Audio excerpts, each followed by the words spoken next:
Deep within the heart of ancient North America, in a time when great civilizations flourished along river valleys and across fertile plains, a remarkable artistic tradition emerged that would leave us spellbound even today. I speak of the extraordinary Hopewell pipes, fascinating artifacts that reveal the sophisticated cultural achievements of peoples who lived long ago. As we venture into this prehistoric world, we must first understand the remarkable geological foundation of these ancient masterpieces. The story begins with Ohio pipestone, a unique material found only in select quarries across what we now call the American Midwest. This extraordinary stone possesses a rather peculiar characteristic. When first extracted from the earth, it maintains a softness that allows for intricate carving. Yet over time, through exposure to air, it transforms into an enduring, hardy material.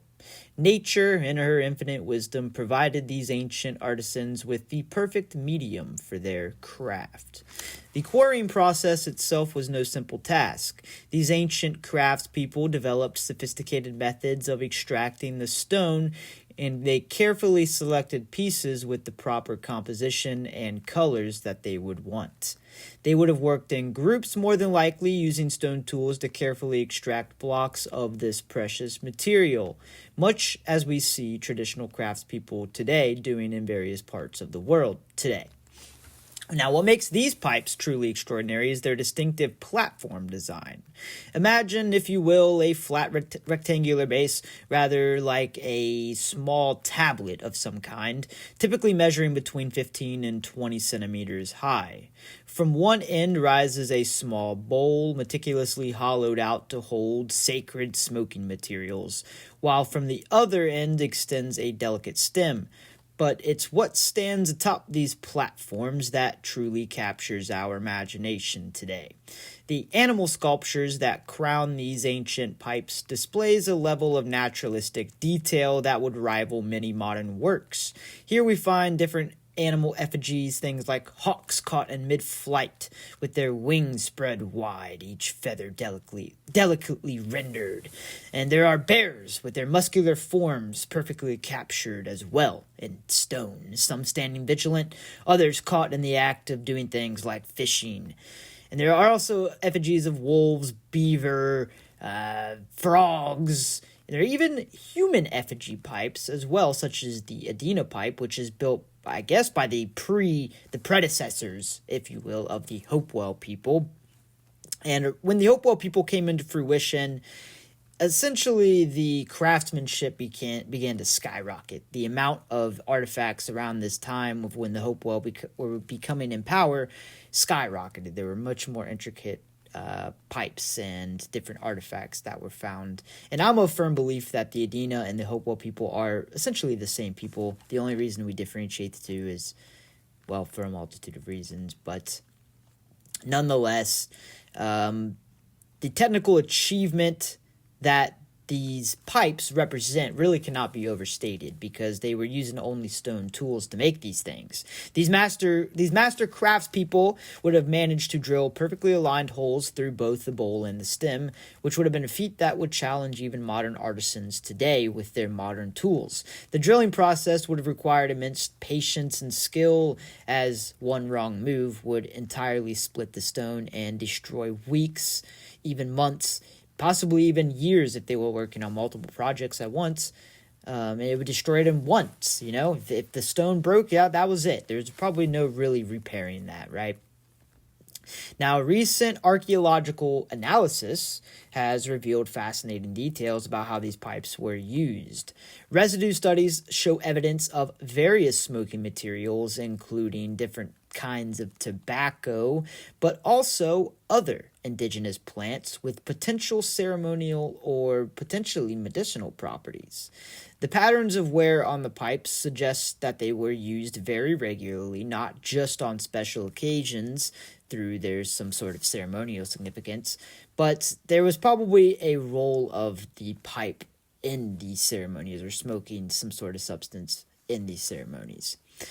The distribution pattern of these pipes tells of an equally fascinating story.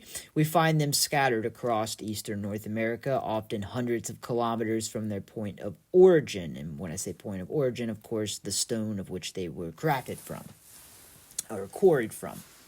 So this would indicate, or it speaks to, a sophisticated trade network, one that moved not just goods, but also probably the ideas and cultural practices of these people across vast distances. And I think when you take a look at the Adena culture and the Hopewell culture and the Mississippian culture, when you kind of take a look at the map of them, the timeline and the map, if you put them side by side, then you will discover that essentially it's the same people that originated in the Ohio River Valley, of course being the Adena, and then it kind of dispersed into a larger set into the Mississippian culture later on, of course the Hopewell culture being in the middle.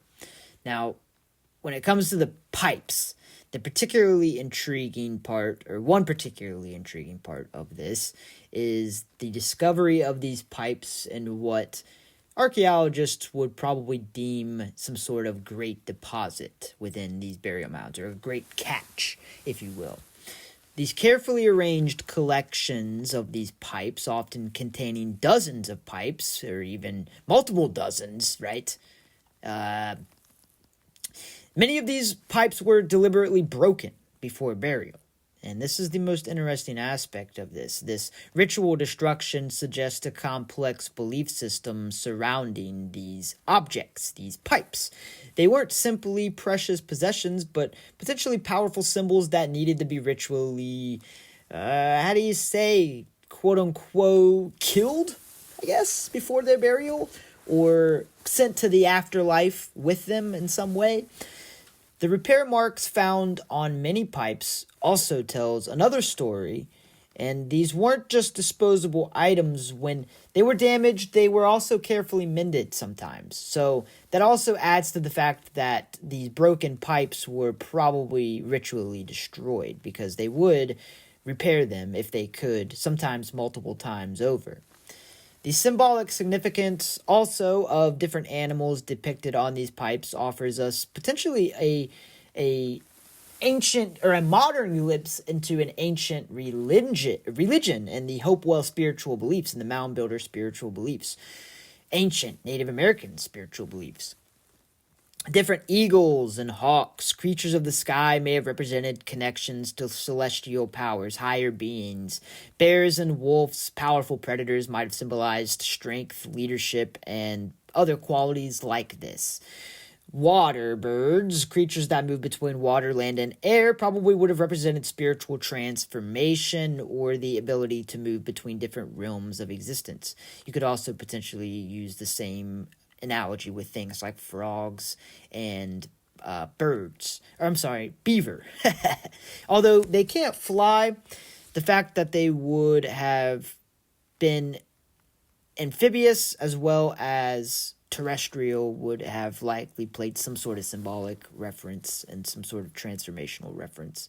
And then you also have the effigy of the human, which I guess is the Adena culture. Some people do attribute it to the Hopewell culture, but we'll delve into the Adena pipe in another video. But the human effigy pipes could indicate some sort of connection to other civilizations, such as the Mayan civilization, and could connect them to a similar deity worship. But like I said, we'll delve into that in another video. Modern experimental archaeology has helped us understand the manufacturing process of these pipes in greater detail. Replicating these pipes using period-appropriate tools has shown that a single pipe might have required hundreds of hours of work, potentially thousands of hours of work. This suggests the existence of specialist craftspeople who probably devoted themselves and their life to this art form, supported by their communities in recognition of their crucial cultural role in this society. And these pipes also played an extensive part in these trade networks as well.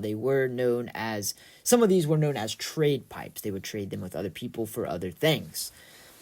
The pigment traces sometimes found on these pipes hint at an even more spectacular truth as well in the manufacturing process. They were, in fact, originally painted back in the day, While most of the color has, of course, long since faded away due to time, careful analysis reveals different traces of red, white, black, blue, green, you name it. They basically had all the different colors of pigments, but from my understanding, mostly red, white, blue, and black pigments. And we can only imagine how striking these pipes would have appeared when new or modern in their time. Their carefully carved surfaces also enhanced, or would have enhanced, the vibrant colors as well. Now, these pipes would have survived across millennia because, well, we look at them millennia later. So they were very well made, even though they don't have the color that they once had. So they're still marvelous, even without the color. And it continues to speak to us of these ancient skills of the Hopewell people and the mound building cultures. It's a look into their beliefs and potentially their aspirations as a society. And it stands as silent witness to the sophisticated cultures that once flourished in North America, challenging our preconceptions about prehistoric societies and reminding us that the capacity for creating objects of extraordinary beauty and craftsmanship is as old as humanity itself. If you enjoyed this video, make sure to check out my other videos. Make sure to hit that subscribe button if you're new. It's free. And make sure to hit that like button and check out all my other social media, of which you can find in the description of the video. I have things like X, Facebook, Rumble, all that. I basically have it all, so you could check it out if you please. Until next time, it's been Doogie from Doogie's Earthworks. I love ya.